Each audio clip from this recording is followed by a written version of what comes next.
Did you know there is a secret real estate marketing list that I know for a fact you are not pulling that is literally on fire? Oh my God. And it's true that there are extremely hot wholesaling real estate deals, and pun intended, that you are just not doing. These are deals that went on fire, and most wholesalers think, oh, things burnt to a crisp, don't want to deal with it. When the honest truth is, once you start doing real estate a lot, you figure out like fire damage properties. Like when a house catches on fire, you imagine in your mind that it just gets blown up into smoke. And I'll be honest with you, if this is the 1970s and 80s when you see the movies back then, yeah, because in the 70s, the houses were built in the 20s and 30s, all made of wood, different inspection, like the different type of grading of the steel that they made, the different grading of the wood. When really in most properties, if a house catches on fire, thank goodness for our fire departments, the whole house doesn't go in flames anymore. Nope. Right? It really doesn't. It partially gets burned. And so as you see kind of behind us, right, sometimes the whole house does catch on fire and nothing, and like there's nothing left. But for most pieces of real estate, when the house goes on fire, it's the kitchen's burnt to a crisp or like a small room, but the whole house is saved. And this is really cool because that means the house is partially damaged, which makes it an ugly house. And people just get their insurance check and they're done. They want to get out of this house. And the cool part is there's this little loophole with real estate insurance where they give you a check and they let you keep the house. So if it's burnt to a crisp, they still have this ugly house. And if they get a little bit of money for the repairs and they just want to get rid of the house, they have an ugly house. They already have their check. Like they already have their money. And so they're not attached to the property anymore too. And they just want to get rid of it. And the thing is, I'm just trying to sauce this up for you because you're watching this like fire damage. No. I don't want to deal with the house burned to a crisp. No, that's land wholesaling. No, it's wholesaling houses just with a little issue. And we've made a ton of money with this. And the biggest two issues that we are going to just break down starting up is how do I find fire damage properties? Mm-hmm. And can I even wholesale them? Yep. And the answer is you can find these deals really easily. And yes, of course, you can make a ton of money doing this. And so we're excited to break this all down today. Yeah, it's I avoided fire damage my first probably 4 years because I didn't understand it. I didn't think you could do it. And honestly, huge mistake. So they said most fires are limited, usually the kitchen and the bathroom. And for that reason, the only caveat is you're doing something you've never done before. If you haven't done it before, you just got to get comfortable. And if you're resisting it, and I've told you other people resist it, then that means you should probably go head on for it because there are leads that nobody else can solve. The realtors can't solve it. We got to find end buyers. End buyers, you need to find ones that want to work on cash, work on fire damage properties. So these are phenomenal leads. So let's break this all down. So the first thing we got to talk about here is what is a fire damage property? And let's kind of talk about it's a little different than probably what most people assume. Like, what's the definition of this that we're talking about? Really what it is it's a house that caught on fire, had some fire on it. Now, specifically what we want to be going after are properties that the fire department got a call on. Even if this is a tiny little like stove fire, if it's on there, it's on the list because there's some type of damage. There's some type of repair needed on that deal. That is it. And in wholesaling real estate, if there is a tiny bit of motivation, which would be the property here, we can sneak in and make a ton of money wholesaling these deals. And so fire damage properties, like they're pretty simple. Fire happened on the house and we can wholesale them, right? There's smoke, there's fire. There's smoke, there's fire. And what I can tell you is there's different types of fire damage properties. And this is going to be the key difference here because we have wholesalers making hundreds of thousands of dollars every single month only going after fire damage properties because it works. Like you can make a ton of money doing this. And so fire damage properties have different types. There's different, what I call, classifications of this. And if you know the type of classifications here, you'll be able to do it and you can make a ton of money here. And so let's kind of talk about I like to put them in two categories, right? We have partially burnt houses and we have complete teardown. So let's kind of talk about partially burnt houses first, right? Mm-hmm. Now, these are where most of them are going to be, right? Yep. a lot of kitchen fires, guys, a lot of toasters, a lot of grease fires. And grease fires are probably the biggest one. That's when the pan catches on fire with the grease. Somebody throws water on it. I don't know if you know, but if you throw water on grease, it just spreads the fire. Oh, yeah.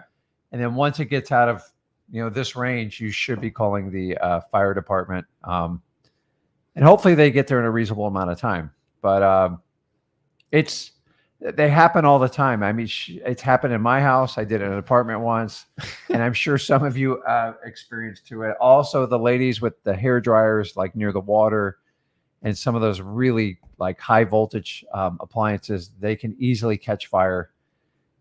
Trust me on this one. So this is where most of the fires are going to occur, depending on the damage. But like, there's damage. So I was like, wow, don't we have to go through an extra step on a fire damaged property? Yeah, it's got to be inspected, usually by like some sort of county official. But like, that's just, even if you did like rehab and had to rebuild the kitchen, if you do anything structural, you would have to have it inspected anyway. So it's not the end of the world, guys. I'm telling you, a lot of people run from these. This is why they wind up being great wholesaling deals. And there's a lot of education on there online from us on this. And we teach this a lot in freewholesaling.com. But the process is not like, I'll be honest, like the process of doing this, it's very much the same as wholesaling a regular house, right? Exactly. And so walk through the process if you're wholesaling a fire damaged property that's partially burned down. What would your process be from talking to the seller, answering the objections, and getting it locked up and sold to a buyer? The hardest part people deal with, like, what are the costs of the repairs? And like, here's a little secret in it. Usually an insurance adjuster comes out and writes up a claim, and he does an estimate amount of repairs. Also, the fire department will put an estimate repairs. They're not too bad at it because they do it by like square footage and the size of the house. Yeah. So like, how that you're constantly guessing on what the rehab cost on a property is, the fire damage, they kind of put it in writing in there. And I put a 10 to 15% buffer on it half the time. And then you just write it up. And so once you already know what the repairs are, you can easily put a wholesale deal together. Sometimes the homeowner gets the check if their house is paid for. If they have a mortgage, usually the mortgage is going to oversee and dilly out the checks for the contractors to do it. But you simply put it under contract, and here's the basic difference I do with it. I just have a much longer contingency period because it does take a little bit more time to find a cash buyer that is experienced in buying fire damaged property. So honestly, it's the exact same process. Imagine you don't have to guess on the rehab. They tell you what the rehab is. So instead of doing a 30-day inspection, you want to do 60 and 90 days is ideal. Why? Because it just takes time. And most homeowners understand that, and they're trying to figure out insurance claims and figure it out. Now, you want to find a cash buyer that's experienced with fire damaged properties. If they've never bought one before, they'll be very hesitant, very slow to pull the trigger, which is like kryptonite to us wholesalers. And that's the one caveat on it. You get better deals, but they do take longer to find that niche buyer of fire damaged properties. But it's the exact same process.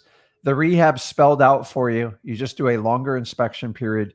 And remember, you got to find an end buyer that's going to pull the trigger and buy it as is. You guys are not going to be doing the repairs. Don't even try to do them because it's lengthy, it's costly, and it's going to get you out of wholesaling. Do not be a fix and flipper. The real money is always going to be in wholesaling. The money is always going to be in wholesaling here. And one thing I can tell everybody is with a fire damaged property, if there is just any inkling of something you don't know about it, you can just have the title company do a lot of the questioning and the answers and all these. And you can have the title company make a big help for you. And they deal with this all the time. Now, the next one here is what we call complete teardowns. Now, these are the properties that, they got completely burnt to a crisp here and they're absolutely destroyed. And so what I can tell you is when a house gets completely burnt down, like to a crisp, it's kind of land value at that point, right? You're going to cost some money just to kind of get rid of all that rubble. Mm-hmm. And then you got land value. And that, at the end of the day, it's kind of wholesaling land. It's not that fun, but the seller gets their insurance check. And a lot of land, I don't think a lot of people understand this. They're worth like 30, 40 grand. You lock it up for 10, you can make 20, 30 grand like that. Yep. But the problem is a lot of you guys are just so scared to reach out to these sellers. It's beyond me. When I get a guy who says, Zach, it's so saturated in my market. I can't get any deals in Dallas. Why don't you do fire damage properties? And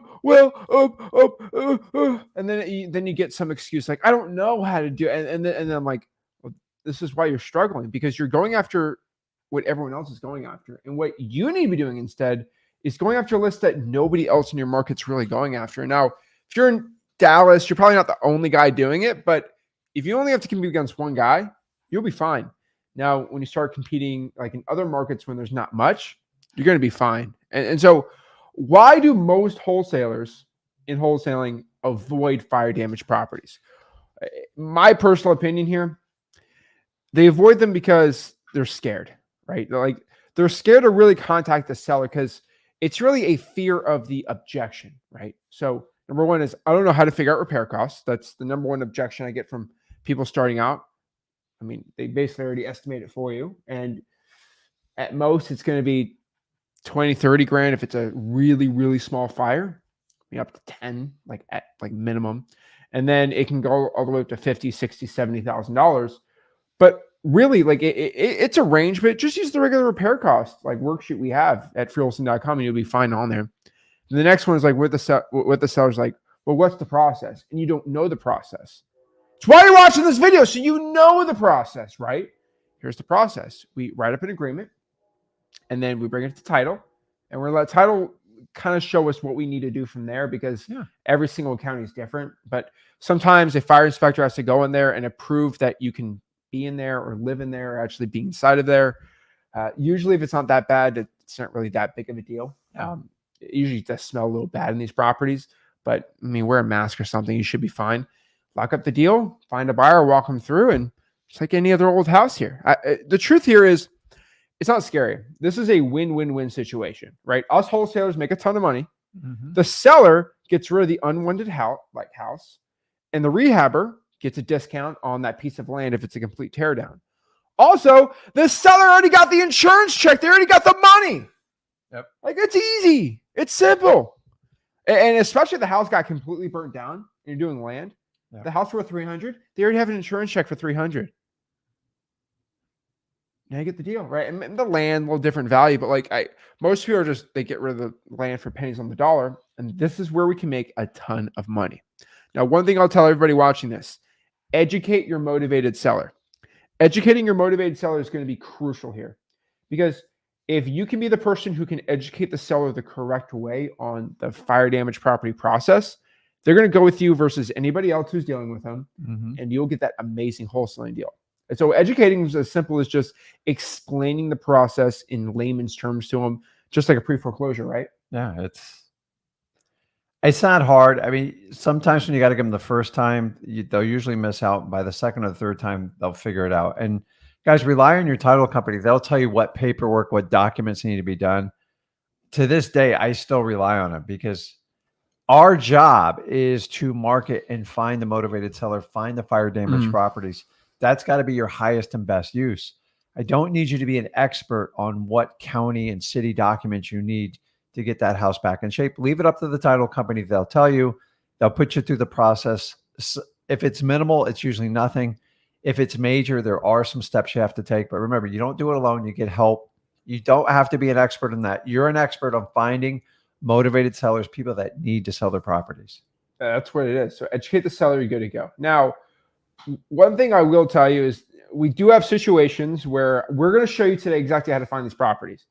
Now, when you find these properties, the methods that we do are very quick. And so you'll find this out with probates. We'll get to the seller right when someone passed away. Not because we're terrible people, but because you have to beat your competition. You have to. You have to. And so the best way to destroy your competition here is to get to the fire damage property right when the house went on fire. And this is a weird situation, because you're going to be in a situation here where maybe the kitchen went on fire, and the kitchen, 40 grand is the repairs on it. And the seller wants to get rid of it. They're like, I went out, right? A lot of people have PTSD in the house with the fire, right? They just want to get out.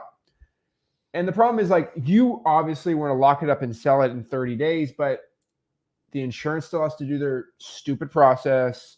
They have to go through their underwriting. They have to go and have the adjuster come in, and you got now the actuary, and you got to do all this crazy mumbo jumbo where you can't really close the deal because they need their insurance check first. And this comes to a situation where the seller says the magical lines in fire damage properties is, I can't sign anything until I get my insurance check. And now you're screwed. Now time does, like we always say, kill all deals. Mm-hmm. And boom, you're done. There's nothing you can do here. And so that's what you feel like. But really, the truth is you have to lock up the contract as soon as possible. Obviously, the seller needs their insurance check. What we're going to do is just make sure the closing is after they get their insurance check. So we have the thing under contract for 4, 5, 6 months if we have to. All right. They need their insurance check before closing. So it's contract, check, then closing, right? Mm-hmm. So think about this. Contract, check, then closing. Just like a probate, right?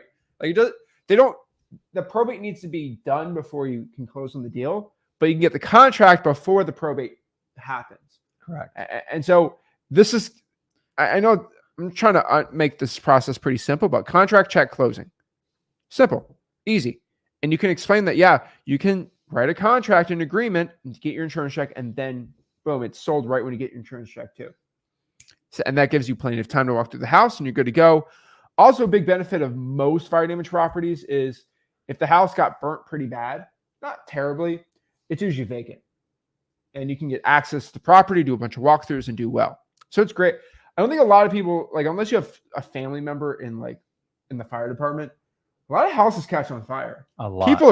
People are stupid, including me. Like, I mean, you got 300,000 houses. One of those guys, it's going to be some crazy it's like situation. 0.5%. Right? It's going to happen. But guys, keep in mind that a lot of people go, well, I can't enter a contract until, the fire department clears it, or I get an occupational license.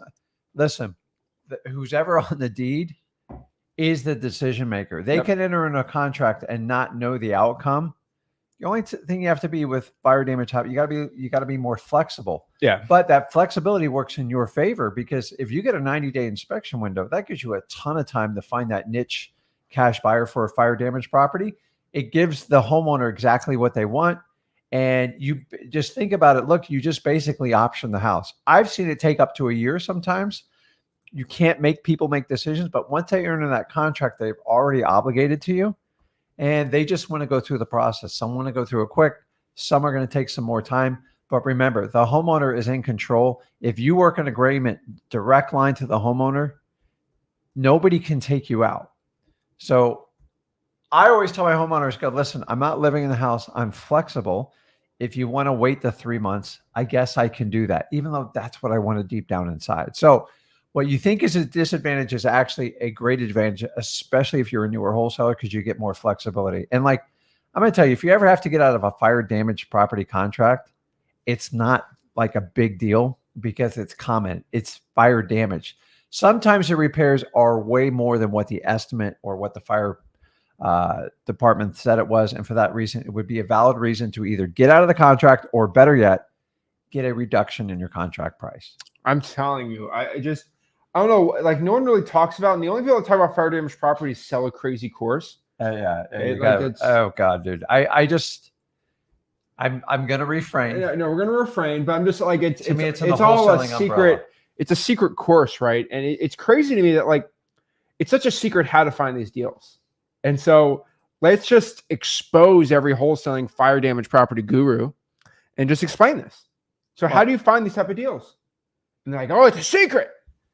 If I had to make a list for the most ridiculous, just wholesaling courses out there, I mean, driving for dollars is like, it's there. We could do it. We could do an entire month on that one, but I won't. But like, so guys, common sense. Wholesaling is a fundamental skill set. You look for motivated sellers. That's why we have freewholesaling.com to give you guys the truth and the information so you can actually go out there and get deals. So I'll tell you, like, I mean, for me, the light bulb came to me when I wholesaled the deal and it was fire damage. I never thought about fire damage properties back in the good old days, like 7-ish years ago.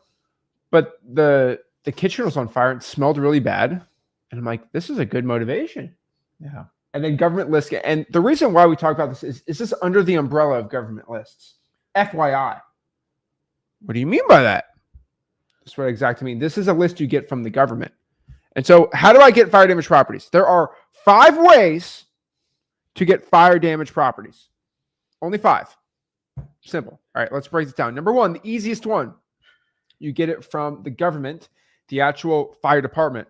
So your fire department is a government entity. It's run by the government. And you know what is the best part about a government-ran entity? They have to give out their public information. And so what I love doing is going to the fire department and requesting that I get a list of every house for the past 30 days that went on fire. Just the address. I don't need personal information, just their address. And it sounds weird, but your fire department, if you're in a more rural area, is probably never gotten that request ever. Yeah. And guess what happens when you ask a government official something that they've never been asked before? Guess what your first reaction is? No. Yeah. Right? Yep. No. Can't give you that. That's private information. I love it when people tell me private information.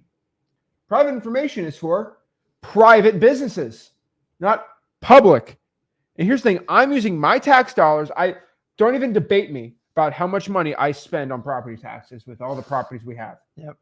I went on a very long fight over 2 properties that I own that were grossly overvalued on the property appraiser, and they wanted to jack me up tens of thousands of dollars more than what the thing was really worth. Tens of thousands of dollars of like property tax, but I negotiate down as well. But I pay a lot of money in property taxes, and I need to know where the fire department's going, because every time that truck leaves the station, it's thousands of dollars. And where are they going? Right? Yep. It's all trackable. And I got to know.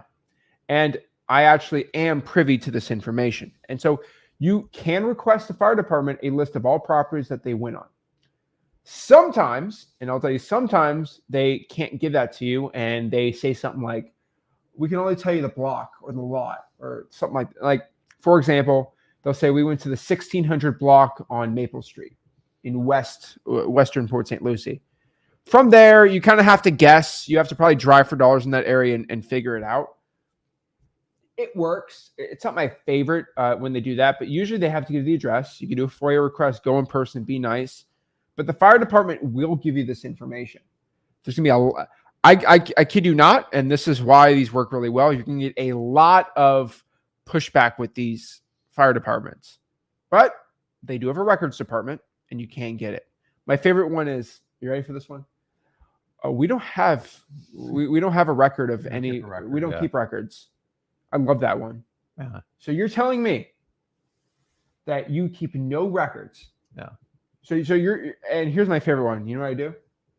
And this is because I have friends in every fire department. I say, hey, you know I have friends in the fire department, right? One of my guys on the wrestling team, his dad's a captain, and I know him. Like, hey, do you really want to say that? They're like, oh, okay, well, wait, which captain? And then they want to know, and I say, I'm not telling you, okay? But what I will tell you is I know the captain.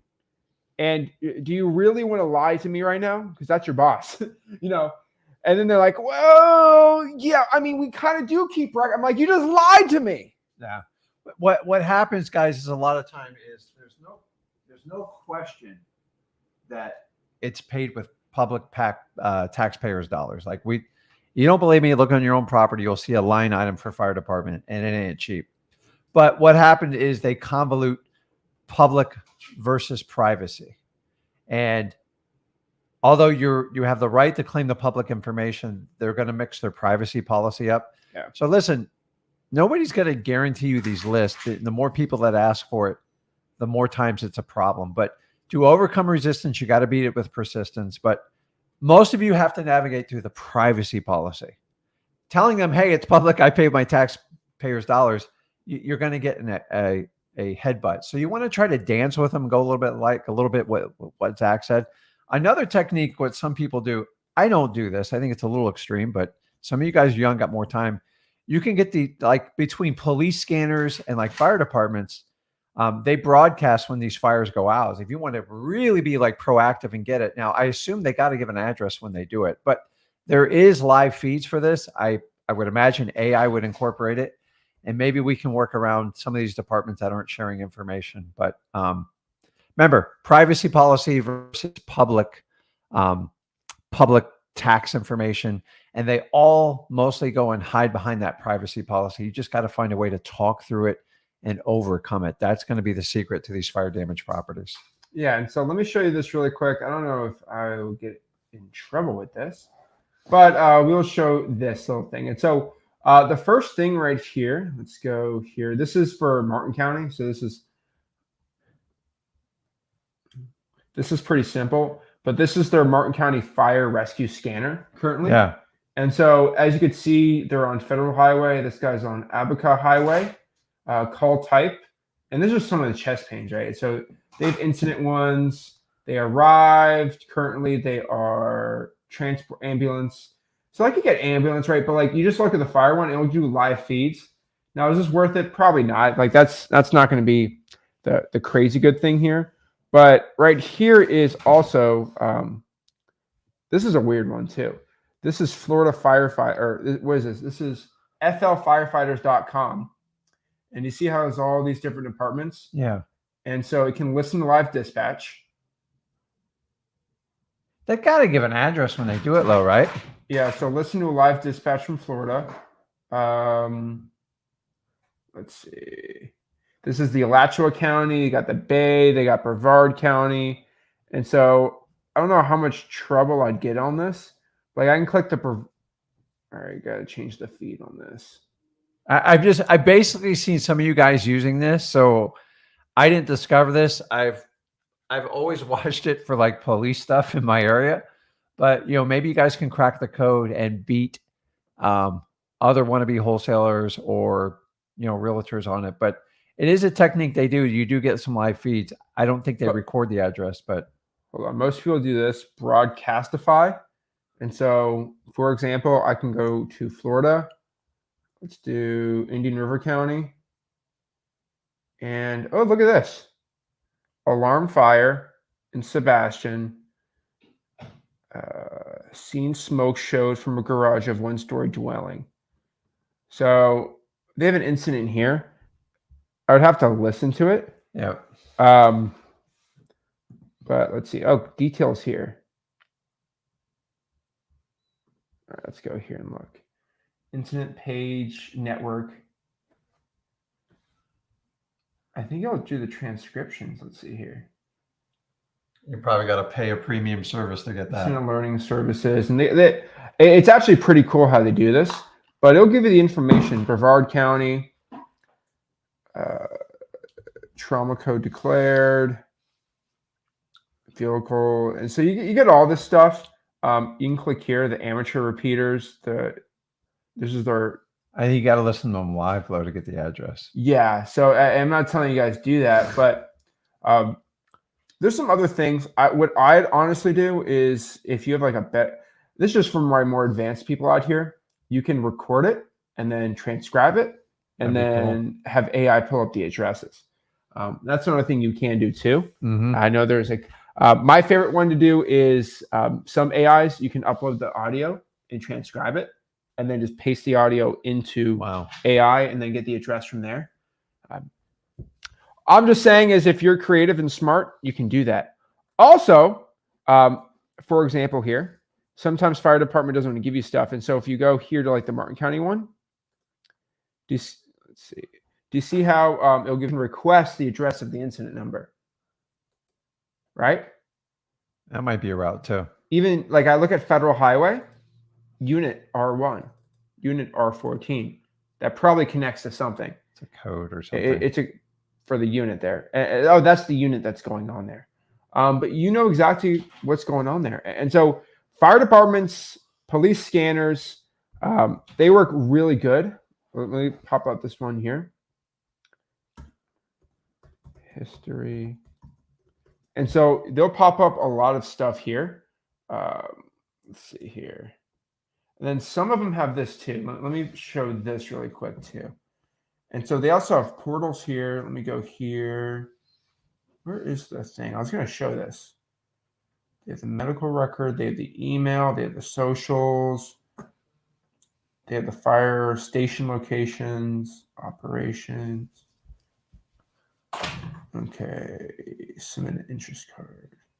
So I'm trying to show this one. All right, we'll show this one later. But basically, you can pop up every single one that the fire department went on. But you also have to remember that counties and cities are different. Mm-hmm. So the city of Palm Beach, like city of West Palm Beach fire departments can be different than the Palm Beach County Fire Department.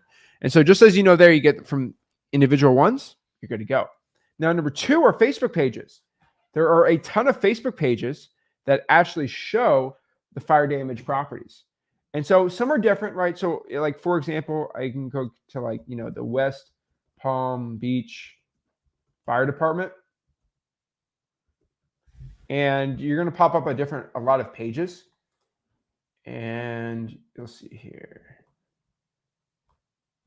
Let's see. A lot of them are they're kind of all puff pieces. But some of them actually show what actually happens.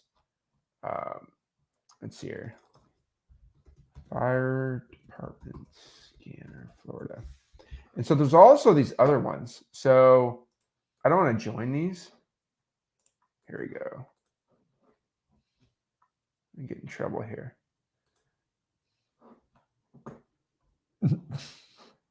Hold on. There's this one here. I'm trying to show this one.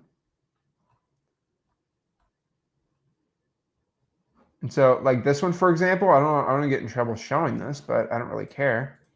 This is Central Florida Scanner. So a lot of these scanner pages out here, they're actually pretty dang popular.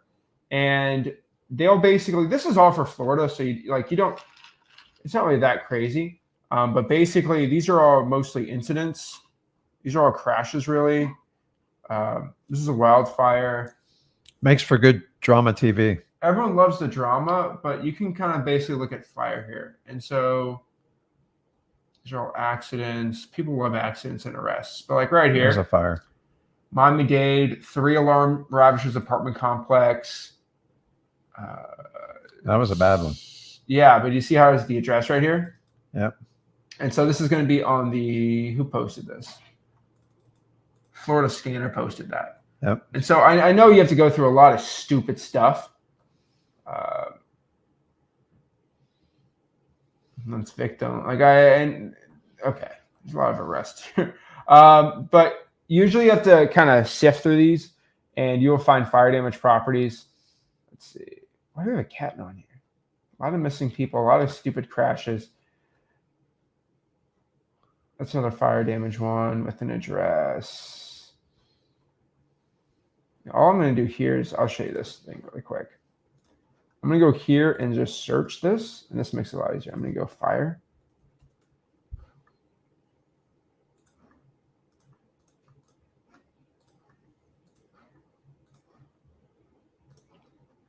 And you search fire, you can find all these fire damage ones. Like this one right here, Marion County.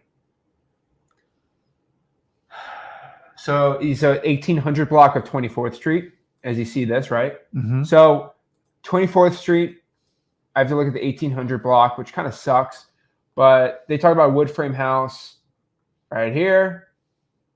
Money, right? Yep. Cha-ching. Cha-cha-cha-cha-ching. That is insane right there. And so, boom. Like that's a partially fire damaged property, right? That's a partially burnt house. Mm-hmm. Not terrible. It's in Ocala. And boom. That's a property I'd go after. Right there, boom. Then you get more, right? And then you get all these, right? So these are crashes. There's another one in Marion County. Structural in the Greenwood Apartments. And then you go by most recent too. Let me show one more here. Jeez, a lot of arrests. Hey, we can do the arrest record list too if we want. Can you tell me what's going on over here? Polk County. Look at this one too.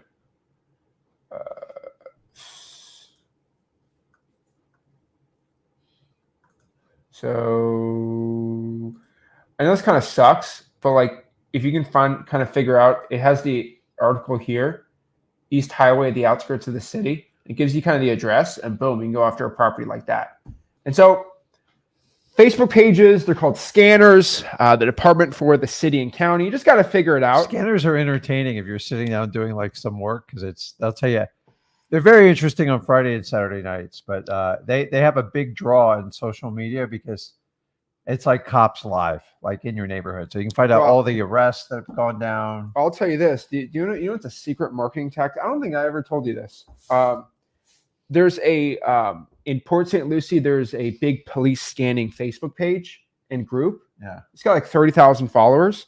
And all they do is every police scan, there's someone there and they scan what happens and they report on the thing what's going on. And it had like 30,000 followers. And this wholesaler, who will be unnamed, nothing bad, but like this wholesaler used to sponsor the guy. Still does. So he sponsored the guy. And he would go live with the guy and say, if you have a house you want to sell, and he gets deals from it. He does. And guess what he did? He bought the guy's page. Yep. So now he runs the wholesaler. Yeah. And it's kind of funny because he'll do the scanning, and then like every 10th one, he'd be like, if you want to sell your property, and it's not bad. And so just telling everybody, like, it's an interesting marketing play. Mm-hmm. I have never seen that in wholesaling before, of like taking over a page with followers. That's like a local influencer, that police scanning guy, and he sold it, and he had to get deals from it, right? That's how it works. But the guy that we're talking about, he owns it now. Yeah. And he just runs it. It's just very interesting. It's kind of his hobby. So if like you enjoy doing that stuff and you want to get leads out of it, and you can pick it up with a good target size audience for a very small price, which I'm sure he did. Not a bad play. Actually pretty smart. I find them very entertaining. All your local towns have them, guys. Turn it on Friday, Saturday night. It's like watching Cops Live. You just listen to it. It's pretty interesting. Yeah. I mean, I'm looking at the thing. It's like 7 posts a day. Like it's a lot. But the followers are pretty interesting. It's 47,000 followers. It's just, because people like what they very like local. It. Yeah, it's a lot of entertainment. It's a lot of content, and people want to know what's going on. God forbid, like a lot of older people. They want the negative too. They don't want it's never the positive. It's the negative. But so what I'll tell you is, it's just another tactic that just doesn't get talked about, but it works. Number 3, you can go to individual firehouses, like the fire department. Like there's individual houses in there. Mm-hmm. It's not bad. Number 4. You have to do a FOIA request, unfortunately, sometimes. Sucks to do, but you can. And then number 5 here, which is going to be the good SEO play, but this is digital bandit signs. And so you can post. I know it's very, very specific, but you can go to Craigslist. You can go to the scanner groups. Crazy. Mm-hmm. So I go to like the Florida scanner group and just comment this, or I can post it. The post probably won't get... Actually, I'll tell you this. Here's a good idea. I know this is bad, but what I would do was I would go see a fire damage house in my county, take a picture of it, reporting live. I see a fire damage house. Also, by the way, I buy houses that got on fire. Yeah. And it's kind of a little both. What I'll tell you is just make a digital bandit sign post. Go to Gemini, go to ChatGPT, and just basically say, make a post saying, do you have a fire damage property? Me and my partner are looking to buy houses that need a lot of work in the Marion County area. And just post that there. I promise you, if you have a fire damage property, you're clicking that. Yep. It's easy. It's simple. Yeah. Facebook groups, Craigslist, you will get deals doing this. I know it sounds crazy, but you will get deals doing that. It works really good. And so let's kind of break down our 5-step fire damage property profit process. And so I wanted you to say that because of how hard it is to say. The 5-step fire damage property profit process. But steps. I feel like if I have to be a guru, I have to have a profit process to make it feel like you bought a course. And so let's kind of break down the steps needed, the 5 steps to make profits on fire damage properties. Number 1, find a wholesaling friendly title company. A lot of people they make this like their goal of life, but just find it. Closing attorney, wherever state you're in. Simple as that. Number 2, pull the fire damage property list. Do what type of marketing you need to do for the fire damage properties. And then boom, get leads. Now, step 3, this is a little more complicated. But you're going to, number 1, have to educate your seller. You're going to have to condition the seller for a yes or no decision like we teach at freewholesaling.com. Then you're going to have to lock up the deal with them, bring it to title, like get cleaned up with the insurance and all this, find the cash buyer, walk them through. And step 5, our favorite part, getting your nice $20,000, $30,000 wholesaling real estate check. That is our process. If you want to find fire damage properties, do those 5 things and you'll get wholesaling real estate deals. At the end of the day, the hardest part is just doing it. So show up. I'll tell anyone watching this, make a commitment. Here's the thing with fire damage properties. There's not a lot of them. In your county, there might be 150 at most. Like if you're in a bigger city, probably 100. Like, we're not asking you to do too much. No. I really don't think so. Like, call them, text them. Like, I'm not asking you to do too much on this. Just 100. I think anybody can do 20 in a week. So on a Saturday, you can just knock off all 20. That's all I'm asking you to do. And you'll be surprised if you do 100 in a month, you'll probably get a deal out of 100. Is that crazy? Out of 100, get a deal. It's almost better than trying for dollars, but you're not willing to do it. So I'm talking to the 2-3% of people watching this. Do it and make some money. It works really well. That's it. And then my last thing I always get is, I hate this, but there are people that decide to self-insure and their house goes in flames. Yeah. Right? It's their $200,000 house and the house catches completely all on fire. And they say, Zach, I'm sorry, but I need the money. I need $300,000 for this. Burnt piece of crap. And I'm like, I'm sorry you don't have insurance, but that's not my problem. And I have to say it in a nicer way. But unfortunately, the property can't afford that. Right? That's something we always say. We like, just go back and go, when this works really well in wholesaling. I didn't come up with this for full disclosure, but someone taught me once, when someone gets so delusional, like what they want, like they go, I need $600,000 to retire my mom and send my son to chef school, sous school, whatever it is. And I'd like $150,000 to just retire on. I go, hold on. I go, let's see what the house can afford. Yep. And then we'll see if it makes more. The idea is to go, listen, you're so disconnected. I need to see what the house is worth. I understand what you want. It's a wish list. We all want that. But like, we're not a lottery ticket. Let's see what the house can afford. And usually they go, oh yeah, I guess so. Yeah. And so when they get like that, they don't have insurance. Unfortunately, they're going to have to bite the bullet. Just, they took that risk. So they got to pay the price when it happens. But find a nice way to remind them. I go, listen, I'm only buying the house. I'm not buying your entire retirement package. And we get this all the time. So just, you got to make a kind of a shocking statement and shift them back to the asset at hand. So that's it. So guys, that is how you do fire damage properties. Make sure you go to Wholesaling.com because we talk a little more about this, and we'll share exactly how to do it the right way for wholesaling real estate success. And so also, we got a big announcement for next week. We're pretty excited about it. We are dropping our 3-part Subject to series. And so it's going to be basically a Subject to course. And for anybody that says they invented Subject to whatever, I remember one guy says, Subject to is this. We have this book, How Real Estate Fortunes Are Made. Subject to is in this book. This book's from the stinking 70s. This book is over $200-$300 now. I know we jacked the price up on this book because I don't know why. But this was heavenly. It's like the real estate divine. It's divine from above. This book came to us from a wholesaling deal. And this book basically teaches you how to wholesale real estate, how to do lease options, subject twos, marketing for wholesaling from my boy George Bockel, the GOAT. And I love it when gurus claim that and this book, like I always say, this is like a precious artifact, 1972. And this guy learned this book, and it's part of the Library of Congress category. Also, I want everyone to understand this. This is also categorized in the Library of Congress right here. So it's the Library of Congress catalog, publishing data, real estate. It's the real estate investment strategy, HD 1379B63 333.3 apostrophe 3 72-2886 ISBN 0-13-431-098-5. So and that's all recorded for you if you're a Library of Congress type person. But this is a book that is archived in the Library of Congress in the United States of America. So even if this book goes away, the information doesn't go away. And it's proof that these wholesaling real estate gurus did not invent any of this stuff. And it's pretty cool. And so it kind of teaches you everything you need to know about wholesaling. Sometimes, before I do a video, I'll skim through it and basically just see if there's something that I don't know about or about wholesaling. And so, for example, we're talking about subject twos.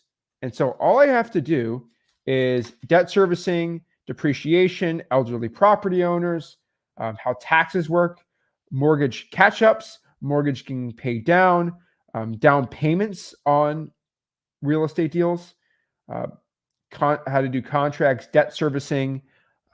It's also JVs are in here too. You see that joint venture? Mm-hmm. Joint ventures are in here. Wholesaling obviously is in here. And then my favorite one is, let me try to find this one. Let's see here. What are you looking for? Trying to find this.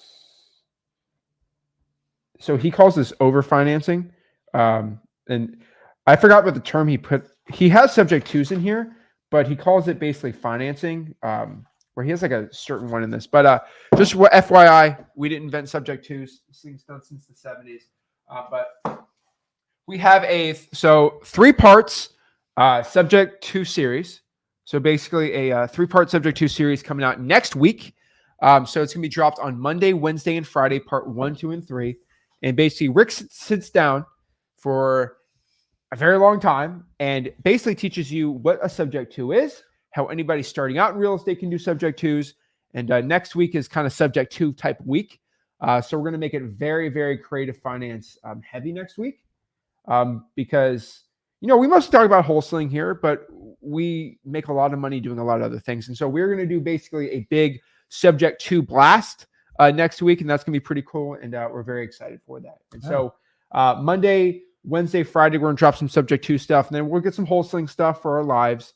But it's going to be really cool. Or if you guys want in the comments, let me know, should we do a subject to creative financing mega live stream on Tuesday and Thursday? You let us know about that, what you guys want. But it's pretty exciting. So yeah, I'm pumped up for it. So yeah, creative deals are great. How to structure them, how to wholesale creative financing deals. I know, we must talk about wholesaling, but we have, let's talk about you specifically. You have more subject to lease option owner financing experience over a very long term than pretty much any other wholesaler in the game, right? I don't know what it is. I've just been exposed to a lot of it, and I've always been a wholesaler. And sometimes creative deals they go that way. Most creative finance deals you do, it's because honestly, it's the only solution. That's the best ones to do. We're not claiming the best subject to people in the world, like you can do them. We do a lot of them. We teach a lot of people that work with Flip with Rick Plus how to do them. In fact, we're working on 2 more this week. 2 more contracts. And we partner up with it and get like local people to help us manage the property. And guys, there's tons of deals out there. You got to go out and find them. What I don't want you to do is go, okay, I'm not going to do wholesaling because it's too hard and it's too saturated. I'm just going to do creative financing because I don't have to compete. Listen, you have to compete no matter what you do. Like if you think the minute somebody tells you there's a shortcut, you're going to get in the back of the line. You're going to have to put in the hard work. Creative finance is the same type of deal. But if I just hunted creative financing all day, I would do a disservice to my wholesaling. If that's what people want to do, I'm fine with it. But like most of you starting out, you don't have the capital, you don't have the experience. So we want you to start wholesaling so you can gain the confidence, so you know how to talk to sellers, get some cash in your account, and then you can get monies to do some downstrokes on seller financing, subject to, and all sorts of stuff, and you start building it up. So many people in this business go, I'm going to build a monster wholesaling business and then I'm going to sell it. No, you're not. It doesn't work. Nobody wants them. The value of any wholesaler or their business is the assets it accrues, nothing else. The minute you leave that business, it is worthless because you are the driving factor. You are it. If you don't believe me, I've watched 21 years of people trying to sell. Every wholesaling business I've seen sold has failed miserably. Why? Because it is an individual sport. It is work. It is not a passive game. You have to work. You have to market. You have to be disciplined. You have to know how to buy. You have to know how to talk to people. And you have to know dispositions. The minute you walk out and people change those processes, they might have some success, but never at the level you're going to have it. So I want you to use that income from wholesaling so you can buy other assets. And if you can use a creative financing strategy, I'm perfectly fine with it.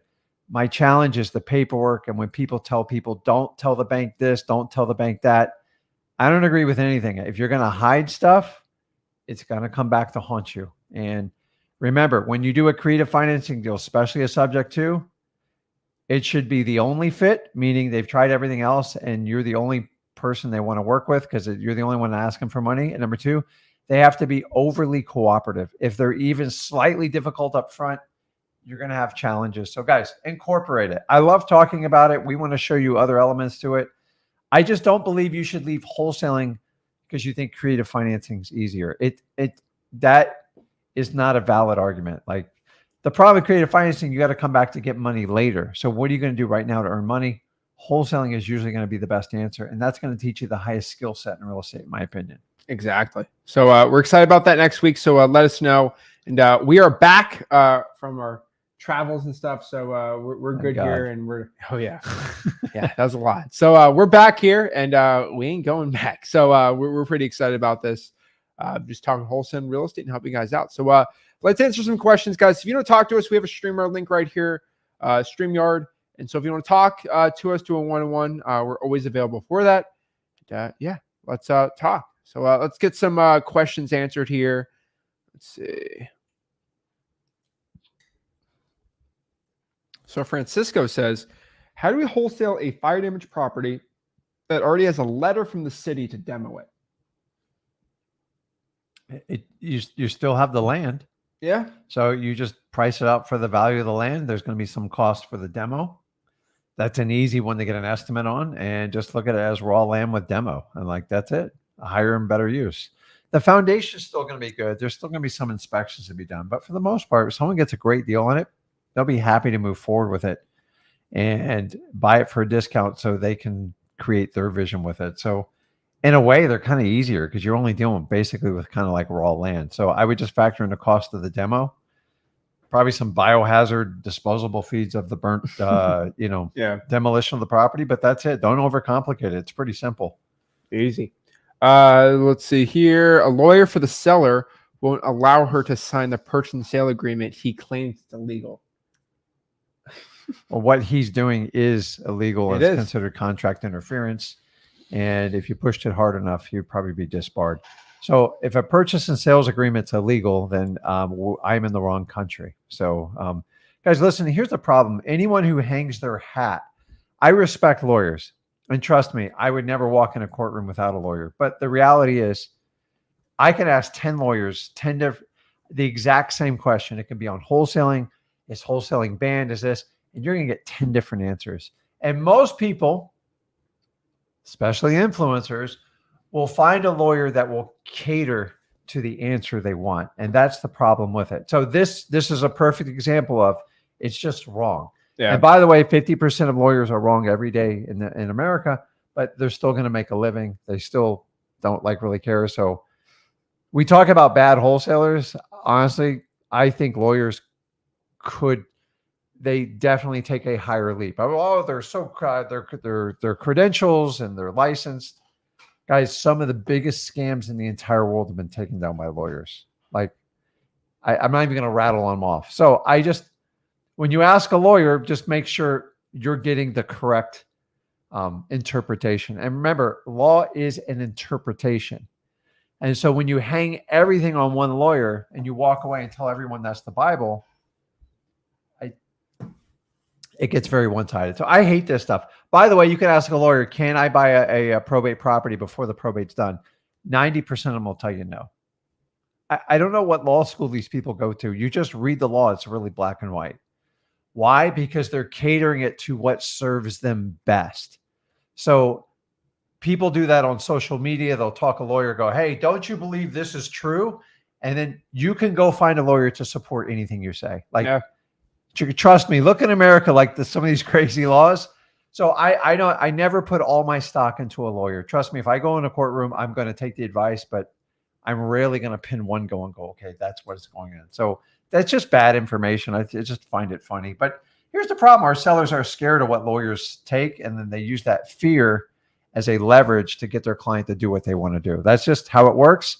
Influencers do it, lawyers do it, realtors do it, NAR does it. It never stops. So we know what the world's like. So just to understand, I can't stand, well, a lawyer said, oh my God, a lawyer said, just don't put all your weight in one lawyer, because I've gotten really bad information from lawyers half my career. Oh yeah.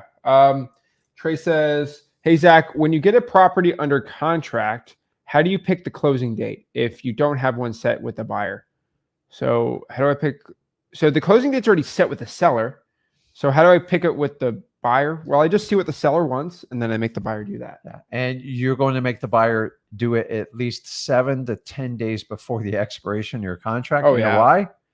Because if they ass out on you, sorry about that, you have time to extend the contract or replace it with another buyer. Because here's the reality. If you just let a buyer take over your contract and you're scheduled to close in 30 days, they get 30 days. If you have them sign an assignment of contract, whatever date you tell them, go, listen, you have to close 10 days prior to the expiration of that contract. It's a protection. A lot of buyers don't know that, and we have to remind them all the time. They go, well, your contract's good till the end of the month. Why do you want me to close 10 days earlier? Because number one, I don't trust you. And number two, I got a contingency plan if you don't work out. So sometimes they try to override it. Don't ever let them just take all the terms of your contract. Always have a buffer for your closing date in case they don't close, because they can kill your entire deal and like you get zero if they don't close. I rather have the option to extend the contract or replace it with another buyer. Hopefully you keep their deposit. And if you had to give that, split it with the buyer, seller, or give the new buyer a discount, that's why you want to do it that way. I agree. Let's see here. Logan says, my second deal was a fire damage property secured it via JV. Shout out to Logan there. Love Awesome, to see man. it. See, people are doing them. Of course. Logan says, JV, sellmypaper.com. Send it through. Jacob says, crazy that you're live talking about this. I walked by a beautiful fire damage property yesterday and the bulb lit up. Love to see that.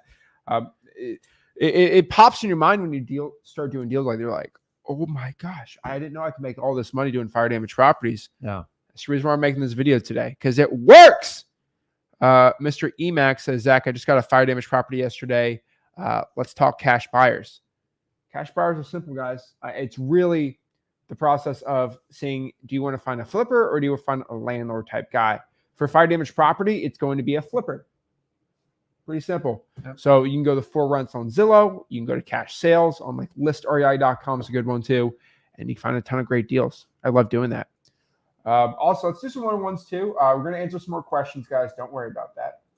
Let's see. Pop it up right here. Right here is the streamer link. So let's talk. First is Ricky. Ricky, what is up? Hello?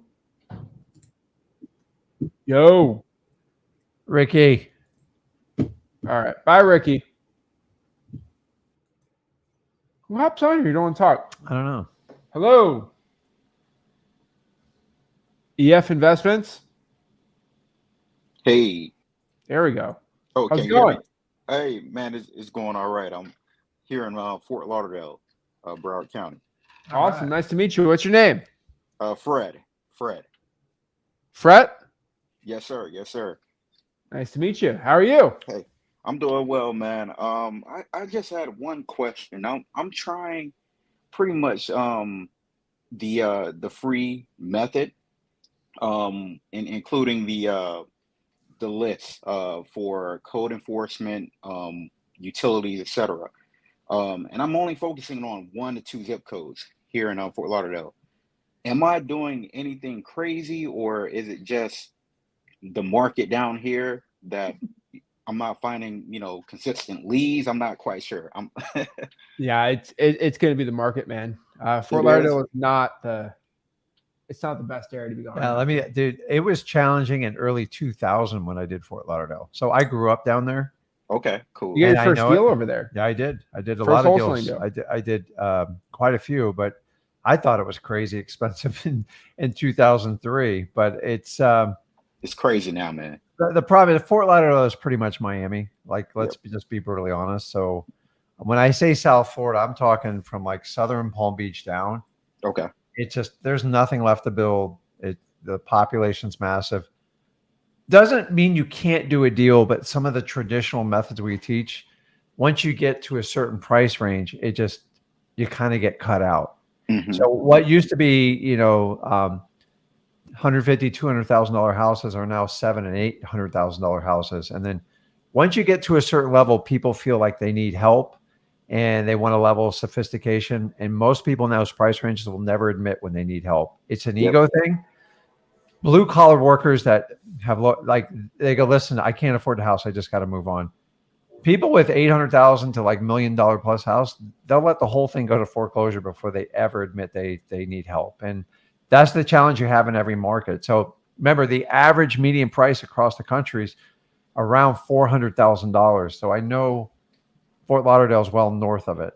So be active in your market. Keep an eye out. You got to fight your only chance are off market properties. Yeah. Yep. And just find people in foreclosure or people that get on a code violation list. But I mean, everybody wants $500,000-$600,000 even for a beater house down there. It doesn't mean you can't make money doing it. It just means they're more sophisticated. So once you get above those average price range, especially above $500,000, that's when you want to start considering maybe I should look at some virtual marketing, because Fort Lauderdale, like it's kind of San Francisco, like kind of San Francisco vibe going now. Like everyone's they're just buying it for like whatever they can. And so, but the problem is the homeowners think they can get whatever they want. So they're like, why would I give you a 20% discount when Zillow offers me X amount and stuff like that? So I like it down there. So if you guys are in one of those really crazy markets way above the average price point, stay active, only locate off-market properties, and consider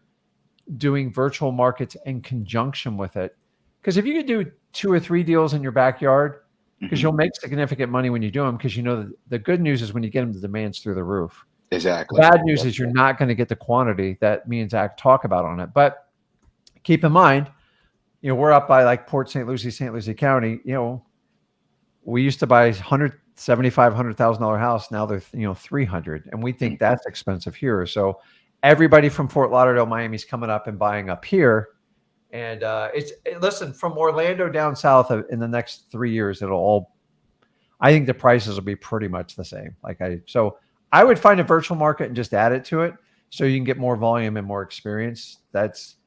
We used to go down to Homestead, and that's how we cheated. But like now Homestead's completely filled. They're too expensive down here. So I've been working my way kind of out of Florida, but like I still like doing Florida. I still make a lot of money, but I've been doing it 20 years.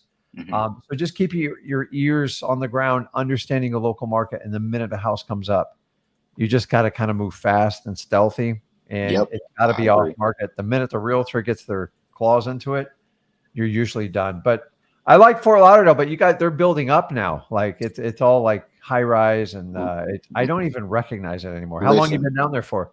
Listen, Rick, I've been down here the majority of my life. And let me tell you, it's even the most, I would say, in the most cheapest areas down here, they're just building up. Like it's condo city, it's apartments, it's crazy. It's gonna be like New York City, like that's where they're going. So it is what it is. They're building everywhere. So the options of like doing virtual, I would just consider it. So if you're anchored to Fort Lauderdale and you got family there, which is probably why you're there, it's a nice place to live. But man, it's not. If you sell, you're kind of stuck because you don't have a place to live, and that's the challenge everyone's having there. And that's the thing. Like I'm wholesaling to actually relocate to Texas, and the thing with Texas is, they have laws which it's easy to get Florida records here. It's not so much easy to do so in Texas without having some type of, someone in the background there. And all right, cool. Driving for dollars works really good in Texas. Yeah, it does. Yeah, are you kidding me? Yeah. Okay. Texas is phenomenal. I mean, it's right up there with Florida where people gravitate, but they just have more room for people. Yeah. It's I don't blame you, dude. I mean, I love South Florida. I don't like the building up thing because it's just like that's how New York got founded. And after a while, with hurricanes and stuff, it's gonna, people are gonna find out some of the downsides of that, but they'll figure that out over time. Oh man, they're flooded down here already, downtown Fort Yeah, you guys got a lot Lauderdale. of rain. We were supposed to get it up here. We just it all stayed down south. It's still raining down there? Not yet. We're expecting more rain right now. Yeah. Well, Yep. There you go. welcome to So South Florida, man. Thank I would say do a Thank 50-50 approach. I think you should kind of figure out exactly where you want that other market. Seems like you want to do Texas. There's plenty of good Texas markets. And I'd be reaching out to those markets and wholesaling half your time doing the virtual and half in person. All right. Thank you, Zach. Thank you, Rick. Thank you, man. Appreciate it. All right, bye. All righty. And then next here is Ricky. Are you back on? Yeah, can you guys hear me good? Loud and clear. There we go. Perfect. Okay. I am just a beginner in wholesaling, but I think I've learned a lot so far. My current situation is I kind of just graduated college and kind of think it was a scam, not gonna lie, as I kind of just did my own research. I kind of regret it every second of it. I just did it to please my How do you parents. kind of graduate? Did you graduate or not? Oh, no, sorry. I did Yeah. graduate. Okay. No, I heard kind of. I'm like, Yeah, sorry. I don't know why I said that. No, It's okay. I'm graduated. I am graduated, and I kind of just did it for my parents. But I'm realizing, I want to escape the matrix, as you hear most people say, and wholesaling is something I am recently becoming very passionate about. And I guess my question is just kind of what market should I get into? I started me and a friend are actually collaborating, and we're doing Fresno, California together. But the individual market that I've recently decided to do a lot of work in is Hattiesburg, Mississippi. So I'm just not sure if that's a Hattiesburg. good one. You got to say it the right way, man. Your seller's going to Sorry. share you a new one if you don't say it the right way. Hattiesburg, I think Yeah. it's Hattiesburg, Mississippi. That's a great market, man. That's a great one. Yeah. And so, based on your question, are you looking to find a good virtual wholesaling market? Yes, that's correct. Okay. So I think Hattiesburg, Mississippi is a great one, right? And so you're in the kind of the South. There's a college there. The population's good. I think that's good to go. Now, I'll be honest with you. Any market is going to work for you if you try hard enough. Technically, right? You can make deals. I have guys in Miami doing deals. I have guys in Oklahoma doing deals. I got guys in Utah doing deals, right? Really, you got to hit my criteria, which I've said a lot, but you got to make sure the population's there and the home prices are not over $500,000. Hattiesburg, Mississippi obviously meets that criteria.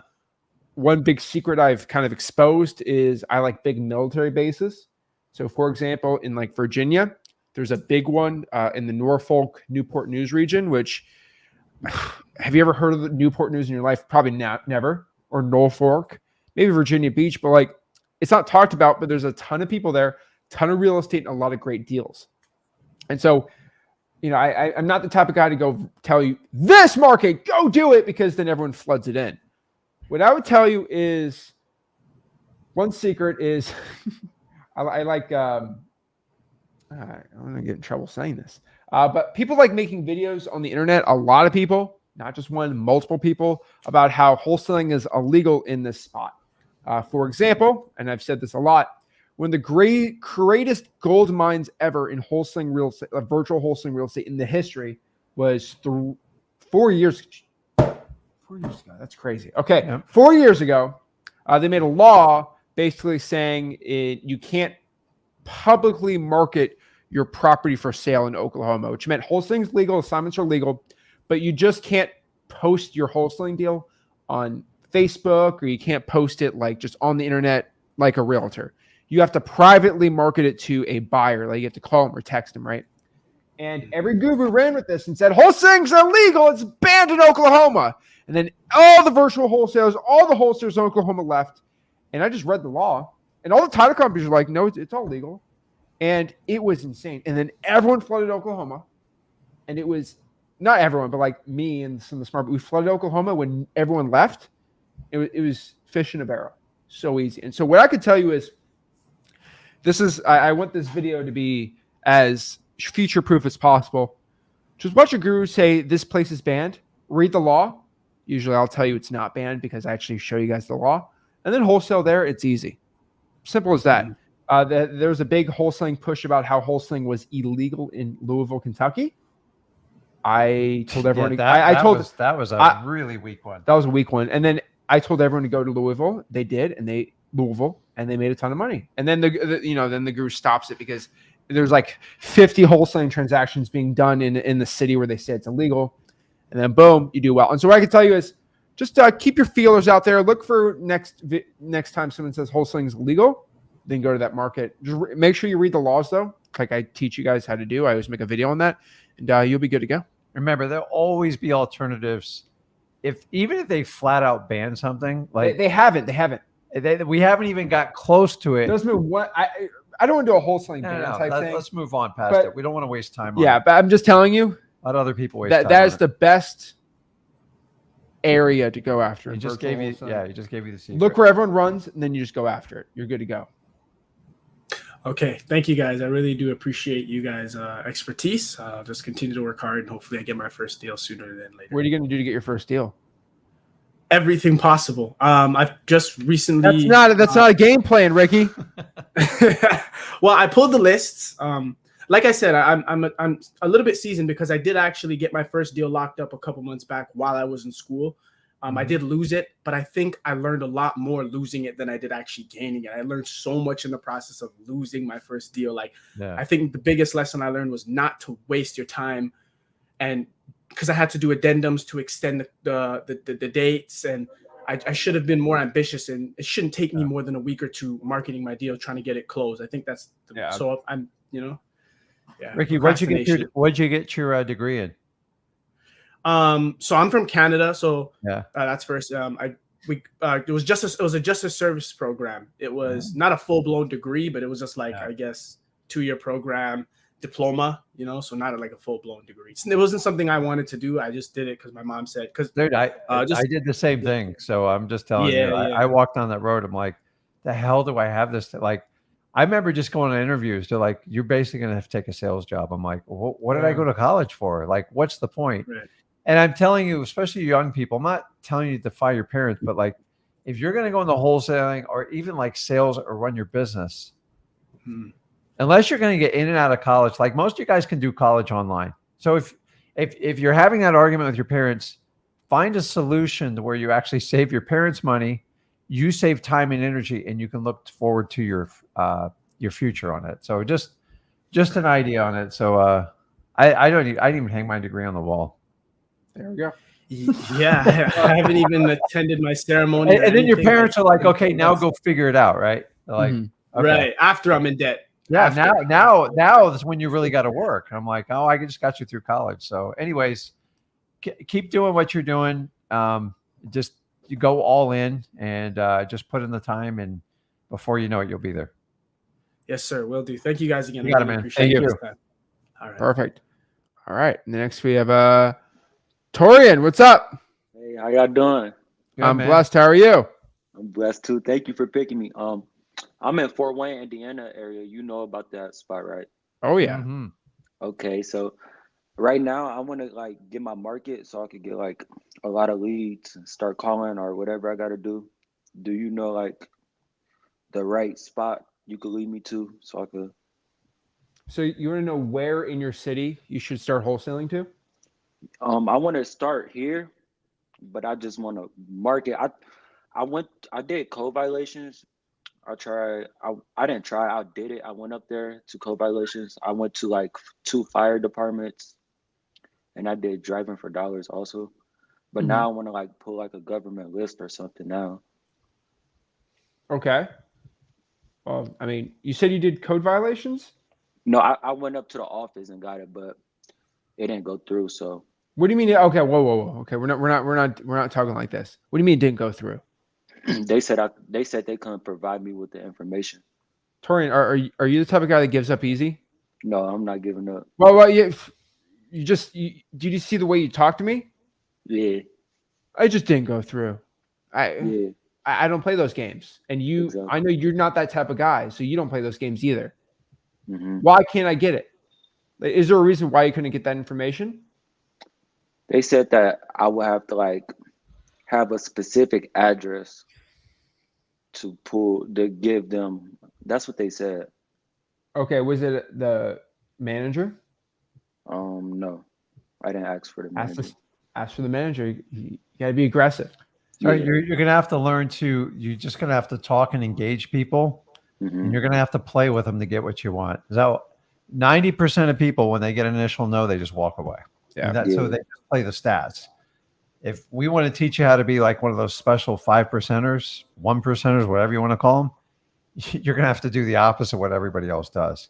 It doesn't guarantee you're going to get the list, but if you could overcome at least 2 objections to people, you have an incredible success rate. But most people just walk away after 1. That's how we were taught in school. That's what our parents said. When someone says no, you just walk away.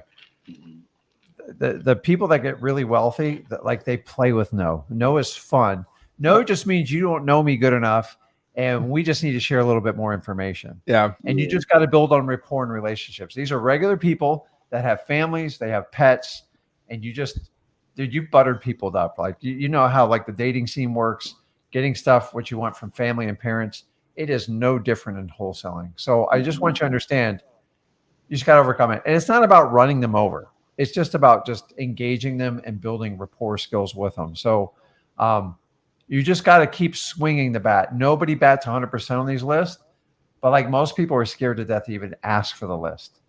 And that's where you have to make a decision, because if you can just figure out this trait on this part, it will bleed over into the rest of your wholesaling, because you're going to get people say no to you all day long once you get those lists. So you got to have fun with the ones that I think are the easier ones to get a yes from, because you got to go through a lot of motivated sellers, because you're going to strike out more than you win. But like, don't let like the lady behind the counter like take you out. Just keep pushing. I've gone back 10, 12 times to get a list. I'm like, I just keep reformulating my plan, and I keep playing with it. Yeah. And if I have to kiss butt, if I have to send my girlfriend, my wife in there, I'll do whatever it takes to get it. And I have people like, I'll do whatever it takes to be successful in wholesaling. You got to have that mindset from the get-go on like even getting these lists, because these lists are going to have a higher probability. They're going to save you time and energy, but it's going to be difficult up front. And remember what we teach you. If it's difficult up front, it'll be a lot easier on the back end. But you're in a society of wholesaling where they show you the easy stuff up front. It seems easy, and then you just get nowhere. And so me and Zach give you the truth. Just get the hard stuff done up front, and you will find a path to profit. The easy stuff just means it makes you feel good, and you just don't want to feel good. Like you want to get it done. So if you want to be a marathon wholesaler, just figure out these skill sets now. It doesn't mean you're going to hit 100%, but I'm just telling you. I get people all the time. Sometimes they get my phone number, like, "Hey, is this Rick?" And like, I've got to make a decision if I'm going to engage them or not. But like, if I say no, I get people hang up. I'm like, you were so close and you just gave up. I don't understand it. And you have to take that same mentality. Okay. Question: Have any of y'all ever did a deal in Fort Wayne? Yes. Yes. Because I want to like pull like a list online, but I'm not giving up with that list. That wasn't in the picture. I just want to like try a list online, because right now I'm looking at the landlord list. I want to pull that. That should be easy. Yeah, that should be easy. I was trying it on my phone at first, and it was kind of tweaky, but I got the computer right here. No more trying. We're gonna get we gotta stop trying. Yeah, no more trying. Yeah, it doesn't even compute in my head. Exactly. So no excuses. I'm working on that too. So yeah. Okay. Well, it's a muscle, and you got to just flex it every day. So the biggest thing you can do is identify when you do it and go, okay, I got to stop doing it. It's just a habit you kind of form after a while. So yeah, you got it. Okay, thank you. Thank you for bringing me on here also. Okay, all right. Awesome. Come back on, man. Get some work. I see y'all. All right. I appreciate Thanks. it, man. See you. Beautiful.